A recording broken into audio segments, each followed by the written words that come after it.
Tadi Bapak Presiden juga menanyakan bagaimana persiapan untuk jangka panjang daripada olahraga nasional. Saya bilang, Bapak, ada beberapa hal yang perlu dukungan Bapak, dan tadi beliau langsung sampaikan saya dukung, dan tadi Pak Mensesnek dan Pak Seskap langsung akan memfollow up, bahwa kebijaksanaan mengenai anggaran. Karena yang namanya Pelatnas tidak mungkin dianggarkan per tahun, itu harus multi years. Dan Bapak Presiden sepakat karena memang mempersiapkan bagaimana masa depan atlet kita untuk Olimpiade, SEA Games, Asian Games, apalagi hari ini banyak sekali para atlet kita mulai menunjukkan ya prestasinya. Mau di catur kemarin ya mengalahkan yang juara dunia Magnus, atau mungkin ada Kiandra kemarin di motor yang juara di satu sirkuit.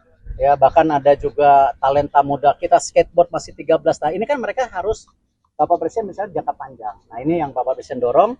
Karena itu persiapan dari tentu SEA Games, Asian Games, Olimpiade masih benar-benar dilakukan. Apalagi Bapak Presiden sudah memperhatikan kebijaksanaan bonus yang cukup baik, ya, baik sekali bahkan, di mana bonus ini 1 miliar, nanti Asian Games dan Olimpiade pasti angkanya lebih baik lagi.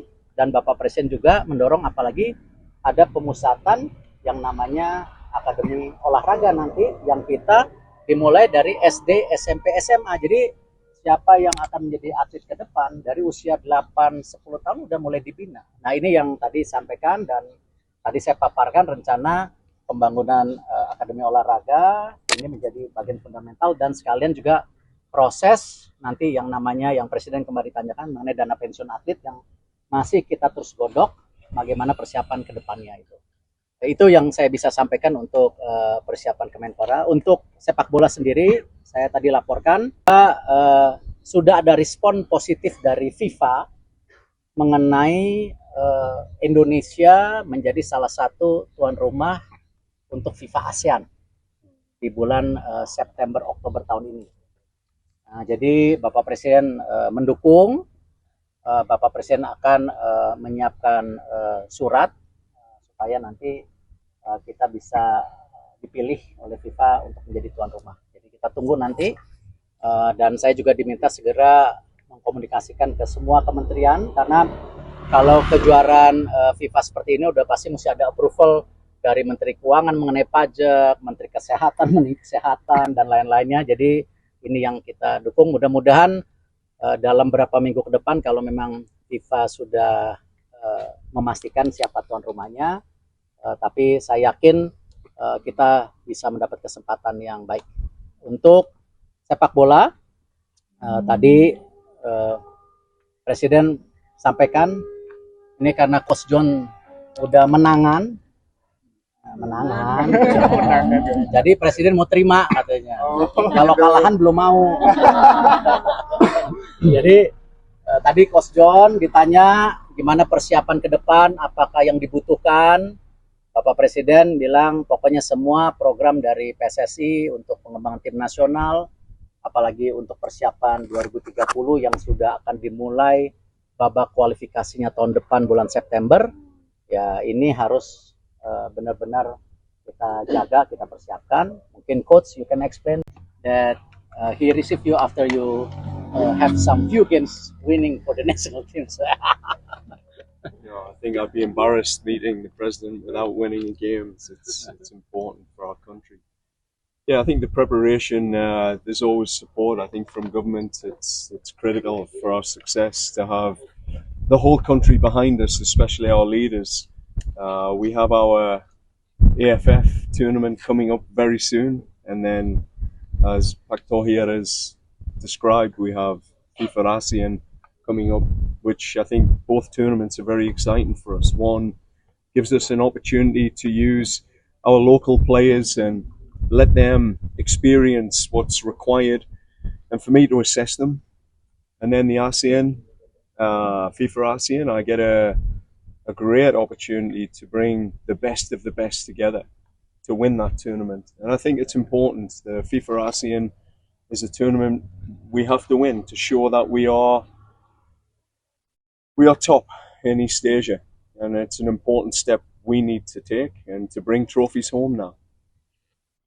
The president Pimpinan DPR akan mengirim surat kembali kepada pemerintah, baru mengangkat sumpah. kapan Pak itu targetnya nanti? Saya tunggu dari DPR karena dari sana nanti.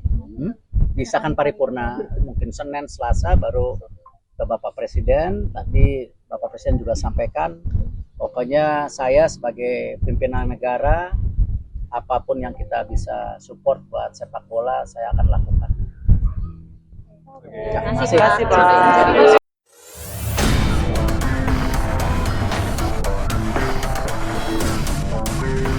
Harapan perdamaian antara Iran dan Amerika Serikat kembali dibayangi ketegangan baru. Teheran memutuskan menunda pembicaraan nuklir dengan Washington dan mengajukan syarat tegas, yakni Israel harus terlebih dahulu menghentikan serangan di Lebanon.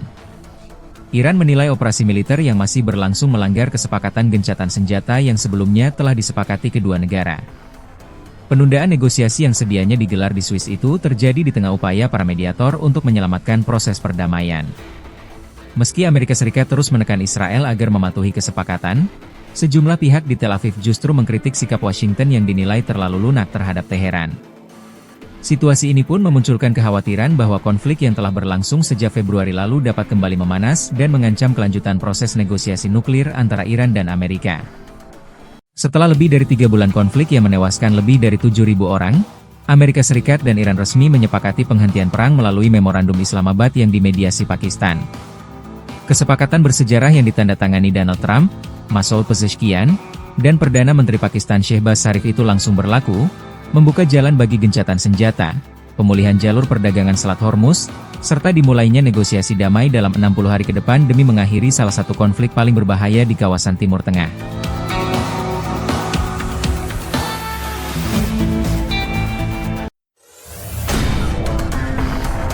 Babak baru hubungan Amerika Serikat dan Iran berpotensi mengguncang pasar energi dunia.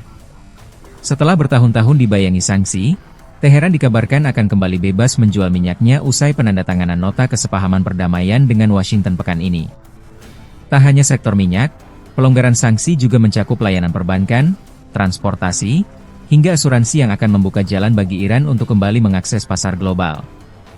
Namun, keuntungan besar itu tidak diberikan secara cuma-cuma.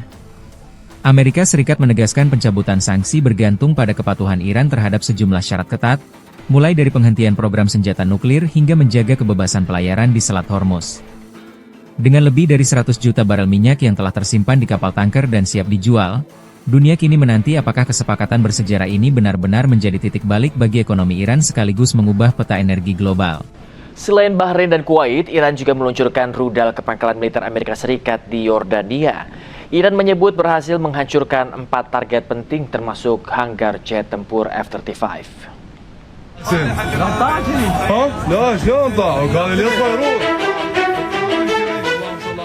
Puluhan rudal Iran terlihat dari langit Basra, Irak setelah diluncurkan dari Iran menuju pangkalan militer Amerika Serikat di wilayah Yordania. Korps Garda Revolusi Iran atau IRGC mengatakan serangan mereka mengenai dan menghancurkan 4 target penting di pangkalan udara Muwafaq Salti di wilayah Azraq, Yordania. Target penting tersebut termasuk hanggar jet tempur F-35 serta pusat komando dan kendali utama.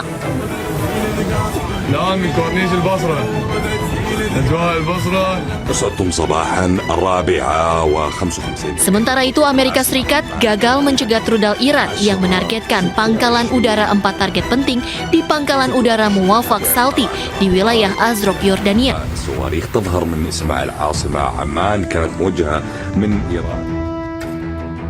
IRGC menyebut serangan rudal ini sebagai penyelesaian operasi pembalasan yang lebih luas. Serangan balasan diklaim IRGC mengenai 21 target di berbagai pangkalan udara dan Angkatan Laut Amerika Serikat di seluruh wilayah, serta menembak jatuh drone MQ-9 Amerika Serikat di wilayah udara Iran.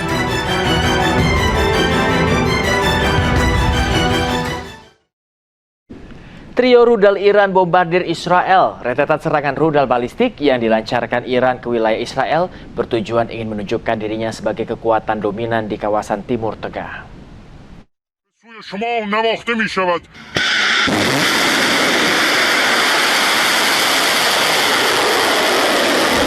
Trio rudal Iran bombardir Israel. Pasukan Garda Revolusi Islam Iran IRGC meluncurkan kombinasi rudal balistik Emad, kader F, dan generasi terbaru Khaybar Sheikhan dalam operasi militer bertajuk True Promise 4. Rudal balistik jarak jauh Emad memiliki hulu ledak bersirip yang mampu bermanuver dengan tingkat akurasi tinggi di bawah 10 meter untuk menembus sistem pertahanan Rotary milik Israel. Sementara itu, rudal hipersonik Khaybar Sheikhan generasi ketiga yang berbahan bakar padat mampu melesat hingga Mark 9 saat menukik, membuatnya sangat sulit dicegat oleh sistem pertahanan udara canggih seperti THAAD dan Patriot. Rentetan serangan rudal balistik yang dilancarkan Iran ke wilayah Israel dalam beberapa hari terakhir bukan sekedar aksi balas dendam. Di balik hujan rudal itu tersimpan pesan yang lebih besar. Iran ingin menunjukkan dirinya sebagai kekuatan dominan di kawasan Timur Tengah sekaligus menempatkan Washington dalam posisi bertahan. Serangan ini juga menjadi sinyal bahwa Iran masih memiliki kemampuan serangan yang signifikan meski telah dihantam serangan udara yang intensif dari Amerika Serikat dan Israel.